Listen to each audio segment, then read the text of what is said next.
Tombstone, Arizona, 1881, a town too tough to die. But for those who didn't make it, there was only one destination: Boot Hill Graveyard. Most cemeteries are places of peace, but Boot Hill, it's a ledger of violence, a rocky hillside where the Old West isn't just a legend. It's buried under 6 feet of caliche soil. They call it Boot Hill because most of its residents died so suddenly they never had a chance to take their boots off. Today we're stepping past the wooden gate to uncover the grim stories carved into these markers and the lingering mysteries that still haunt this desert ground. Good afternoon. Here we are at Boot Hill Cemetery. One of the things about this is that Nicole, if you're watching, this one has what you had wanted all along, an actual guide as to who's buried here and how they died. Johnny Blair died of smallpox, and a cowboy threw a rope around his feet and dragged him to his grave. I guess so as not to get smallpox himself. With the help of the townspeople, he spent the last year of his life seeking to restore as much as could be restored this old cemetery. It was his request to rest here. Killeen, shot by Frank Leslie, results of a disagreement over Killeen's wife. Leslie later married the widow. Sounds like a little love triangle there. It's a really sad story. These boys were drowned while swimming in the San Pedro River. One died in a vain attempt to save his brother, ages 11 and 12. Kansas kid killed in a stampede. Boy, it was rough. It had to be rough living in those days, because I've only seen, maybe count on one hand, the people that actually died of natural causes in the cemetery.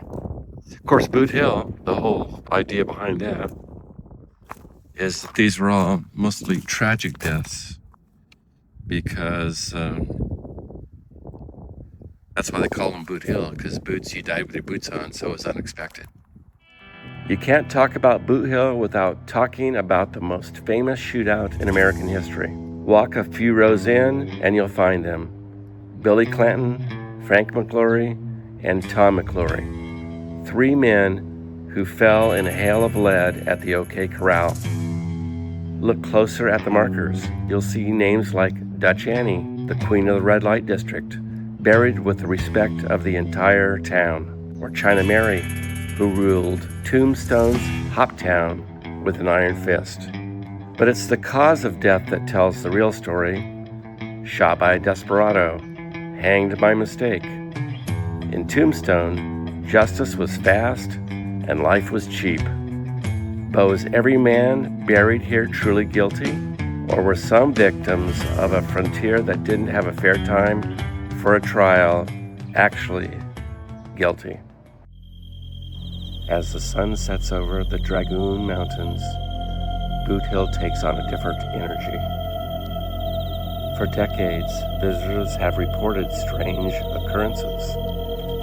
Shadowy figures darting between the cacti, and the faint sound of spurs jingling when no one was there. The most famous mystery? The ghost of Boot Hill. Captured in a 1996 photograph, it shows a man in a black hat rising from the ground. A man who wasn't there when the shutter clicked. And then there's the mystery of the unmarked graves.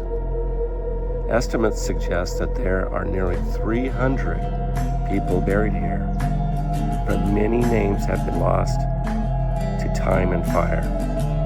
Who are the forgotten souls lying beneath the rocks? What secrets do they take to their graves? Some say they aren't resting because they're waiting for their stories to be told correctly. If there's one grave that defines the dark irony of the Old West, it's this one. Lester Moore, a simple Wells Fargo agent who had a very bad day at the office. A dispute over a damaged package ended in a double tragedy. Hank Dunstan fired first, but Lester took the brunt of it. Here lies Lester Moore, 4 slugs from a 44, no less, more.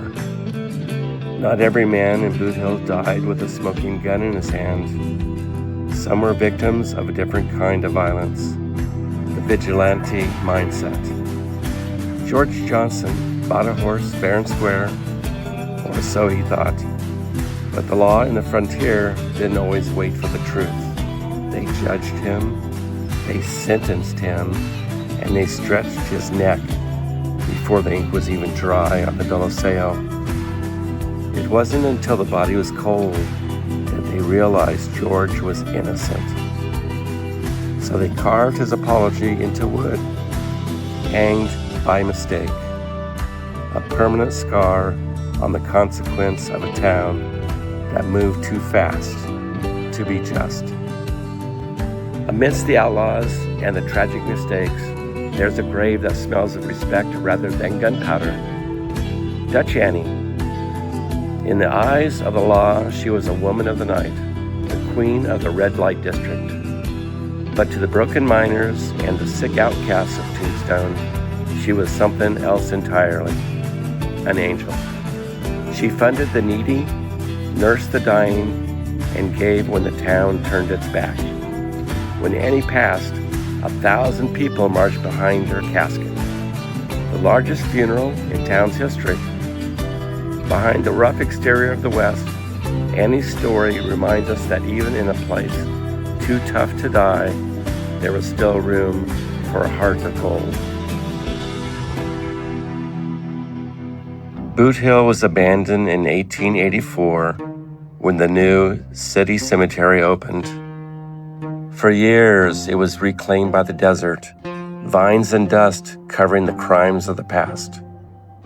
It wasn't until the 1920s that the town realized they were sitting on a historical gold mine. Today, Boot Hill stands as a silent witness to the brutality and the bravery of the frontier. It's a place where the line between hero and villain is as thin as the desert air. Whether you believe in ghosts or just in history, one thing is for certain: when you walk through these rows, you aren't just looking at graves, you're looking at the raw, unedited heart of the American West. Next time you're in Tombstone, drop by, but watch your step, because in Boot Hill, the past is never truly buried.